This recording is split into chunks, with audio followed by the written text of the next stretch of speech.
জুলাই বিপ্লবী শরীফ ওসমান হাদির হত্যা চেষ্টাকারীদের দ্রুত গ্রেফতার এবং দেশের বর্তমান আইন শৃঙ্খলা অবনতি সহ বিভিন্ন ইস্যুতে স্বরাষ্ট্র উপদেষ্টার পদত্যাগের দাবিতে এই মুহূর্তে শাহবাগে জাতীয় ছাত্র শক্তির মানববন্ধন কর্মসূচি চলছে, তেমনটি কিন্তু আমরা দেখতে পাচ্ছি।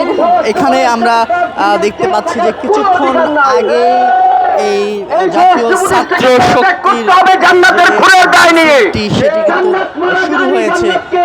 ছাত্র শক্তির যে এখানে বিক্ষোভ মিছিল এবং মানববন্ধন সেটি শুরু হয়েছে এবং এখান থেকে তারা স্বরাষ্ট্র উপদেষ্টার পদত্যাগ দাবি করছেন এবং জুলাই বিপ্লবী শরীফ ওসমান হাদির হত্যা চেষ্টাকারীদের দ্রুত আইনের আওতায় নিয়ে আসার জন্য এই বিক্ষোভ মিছিল চলছে, আমরা তেমনটি কিন্তু দেখতে পাচ্ছি। এবং এখানে তারা জাতীয় ছাত্র শক্তির যারা কেন্দ্রীয় নেতা রয়েছেন তারা কিন্তু বক্তব্য রাখছেন।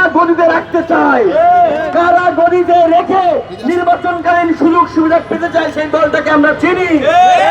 কারা জাহাঙ্গীরের পাশে দাঁড়িয়ে কুসুম কুসুম বিপ্লব করেছে 2 দিন আগে, তা আমাদের মনে আছে।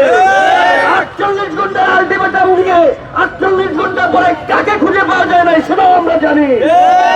কার জান্নাতের লাশের প্রতি দরদ নাই সেটা আমরা জানি। তাদের মতো 2-4 জন সিলেক্টিভ পারসনকে কোনোভাবে সুযোগ সুবিধা দেওয়ার জন্য এই স্বরাষ্ট্র উপদেষ্টাকে টিকে রাখার পায় তারা করা যাবে না।